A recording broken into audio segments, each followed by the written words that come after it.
Bienvenidos a otro videoanálisis de la historia de X-Men.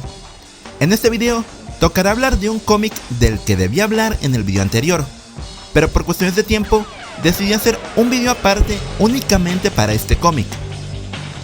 Ya con el auge que tenían los X-Men en esa época, Claremont fue llamado a participar en un número especial de los X-Men llamado Dios ama, el hombre mata, el cómic que inspiró la segunda película de X-Men. Esta historia originalmente no era canon en el universo X-Men, pero con el tiempo han hecho referencias a muchas de las cosas que sucedieron aquí, canonizando la historia. Pero por lo mismo de que es un número especial, es difícil ubicarlo cronológicamente dentro de los cómics de X-Men. Algo así como lo que pasa, por ejemplo, con las películas de Dragon Ball, que difícilmente encuentras un momento exacto en el que hubiera podido ocurrir la película. Según reviso, esto debió transcurrir antes de la saga de las cenizas y también antes de que fundaran el grupo de nuevos mutantes, ya que los personajes de esas sagas y cómics no aparecen aquí, pero obligatoriamente debió pasar después de que Illyana quedara atrapada en el limbo y se volviera adolescente, y en un momento en el que Javier no estaba en coma. Creo que solo hay un instante en el que cronológicamente cuadran todos esos detalles, y es justo en el momento en que Javier despierta del coma y antes de la celebración de Lilandra que dio lugar a su secuestro en la saga de los Brutes. Aunque del cómic esto pasa de una viñeta a otra, bien podrían decir que mientras Lilandra preparaba la fiesta para Javier, los X-Men se quedaron unos días en la Tierra y vivieron la aventura de este número especial. Pero bueno, no hay que darle muchas vueltas a buscarle tiempo a esta historia. Otra cosa antes de empezar es que a este formato de cómics especiales se les llama novela gráfica. Y si les soy sincero, hasta la fecha no sé qué significa el término de novela gráfica o en qué se diferencia de los cómics normales.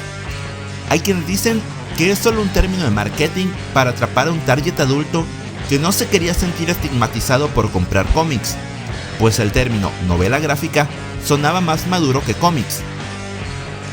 Y es que a diferencia de las novelas ligeras, que son libros más cortos y fáciles de leer, una novela gráfica es literalmente un cómic grandote y con más páginas del promedio, pero en general no hay una diferencia real notable. Ya terminando la introducción, demos un pequeño resumen de esta historia para pasar a un análisis y al final hacer una recapitulación de cómo ha ido manejando Chris Claremont el desarrollo de los personajes y su evolución antes de la saga de las cenizas. Ahora sí, comencemos.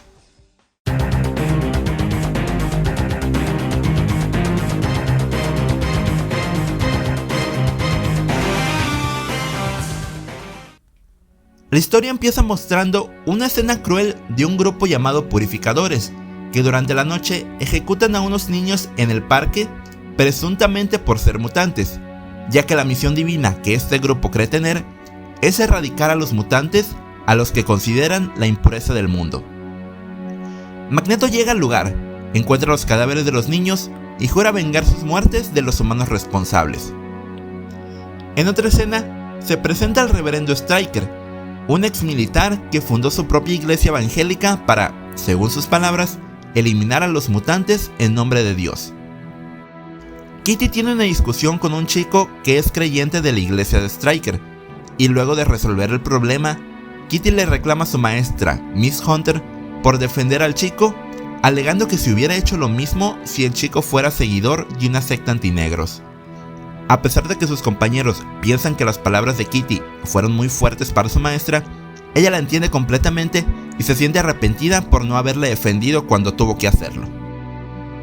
Mientras los X-Men entrenan en la saga de Peligro, Stryker tiene un debate a nivel nacional donde confronta a Javier sobre los derechos de los mutantes. Luego de perder el debate, Javier sale junto a Cyclops y Tormenta y son atacados de regreso a la mansión, aparentemente muriendo. Los miembros restantes son informados de sus muertes. Mientras lamentan sus muertes, Kitty e Illyana tienen una plática en la que esta última le menciona si está enamorada de su hermano Colossus. Kitty se lo confiesa y entonces encuentran unas cámaras ocultas que estaban revisando la escuela de Javier. Al darse cuenta de las cámaras, los purificadores las atacan y raptan a Illyana. Kitty logra escapar y va tras los purificadores para rescatarla. Wolverine va a la escena del crimen y deduce que el asesinato fue un montaje. Javier debe de seguir vivo. En ese momento, los purificadores atacan a Wolverine, Colossus y Nightcrawler, y aunque iban perdiendo en número, Magneto llega para ayudarlos. Él toma rehenes para interrogarlos y los hace confesar que Stryker busca usar los poderes de Charles para matar a todos los mutantes en el mundo. Stryker, en su laboratorio, experimenta con Javier para intentar manipularlo. El reverendo le dice a Tormenta y a Cíclope que su único pecado es existir como mutantes. Stryker recuerda que hace 30 años, cuando era sargento en la guerra, tuvo un accidente en la carretera. En medio de las llamas, su esposa da a luz solo para que el sargento se dé cuenta que su bebé era físicamente diferente. Al ver el aspecto de su hijo, Stryker toma la decisión de asesinarlo ahí mismo, y para no contarle a su esposa, la asesinó a ella también. Luego, incendió su automóvil recién chocado, con ellos dentro, para ocultar la evidencia. Después de su pérdida, el sargento fue expulsado del ejército por su depresión. Fue entonces que leyó un artículo donde el profesor Javier hablaba sobre los mutantes y reconoció que su hijo fue uno de ellos. Él se preguntó por qué, si nunca había sido malo, el Señor lo había castigado de tal modo. Meditando un poco, pensó que el castigo no había sido para él, sino para su esposa, y que ella era el verdadero demonio que venía al mundo a corromper a la gente buena como él. Stryker pensó que hizo bien y pudo afrontar la prueba que el Señor le mandó para mostrarle el camino que debía de seguir purificando el mundo de los mutantes. Por lo que Javier, al ser el mayor activista mutante, debía ser el anticristo al que debía eliminar para salvar a la humanidad. Regresando al presente, Kitty es acorralada por los purificadores, que a estas alturas ya se descubrió que son una fuerza armada patrocinada por las ofrendas de la iglesia de Stryker. Magneto salva a Kitty de ellos y junto a los X-Men van al edificio de Stryker para rescatar al profesor. Los primeros rescatados son Cyclops, Storm e Illyana. Stryker, por mientras, se encontraba dando un sermón frente a una gran audiencia y televisado en vivo, mientras, desde la sombra, utiliza el poder del profesor Javier para empezar a asesinar a los mutantes de todo el mundo.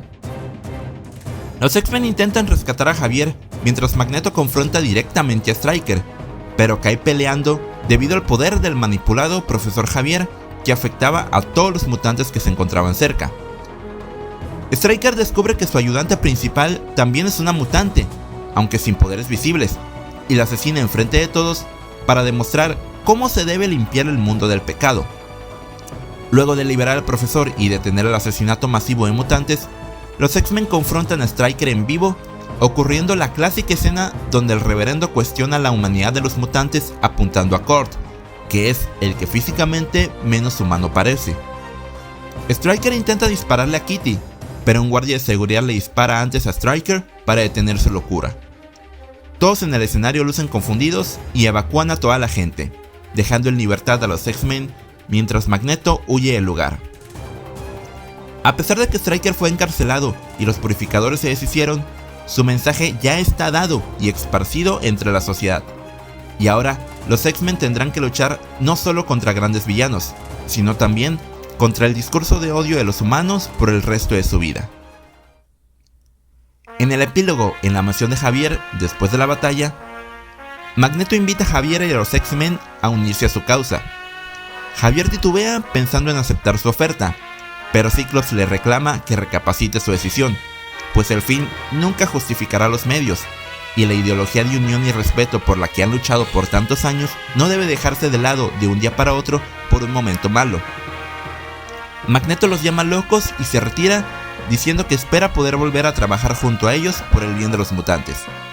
Con esto, Cíclope queda como el líder sin título que sabe mantenerse firme a pesar de la situación. Javier y Tormenta le agradecen por tomar la decisión correcta que nadie se atrevió a tomar y por conservar los principios morales y éticos de los X-Men al rechazar la causa de Magneto. Fin.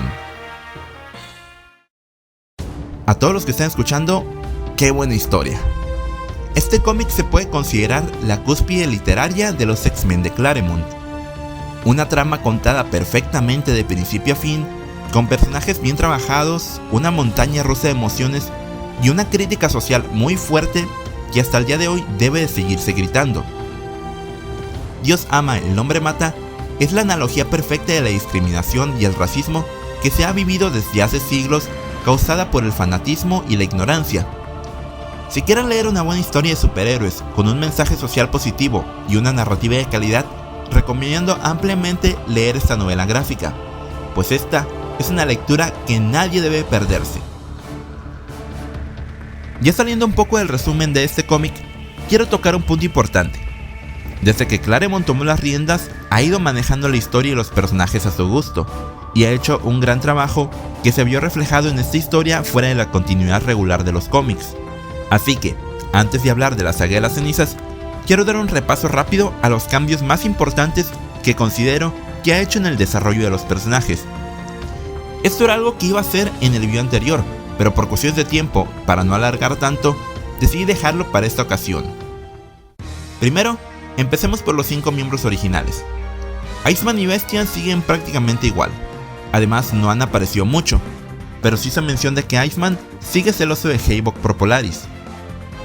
Ángel también está en esta situación, aunque se vio un personaje más maduro, sigue siendo un niño playboy, y aunque ayudó al profesor a reconstruir la mansión varias veces, continúan las diferencias con Wolverine.